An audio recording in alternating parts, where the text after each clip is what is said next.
pescaria hoje vai ser desse modelo, hein, rapaziada. Tá vindo mais outro caiaqueiro aí pra completar a equipe. Os dois piá estão vindo de moto ali. E aqui vai ser onde a gente vai fazer a pesca.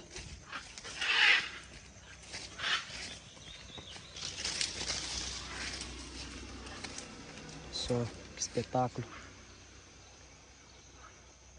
A gente vai estar descendo aí o rio. E lá para outra ponte. Tem uma ponte mais embaixo lá, dá cerca de 2 km. E a gente vai estar descendo, fazendo essa aventura aí e pescando também.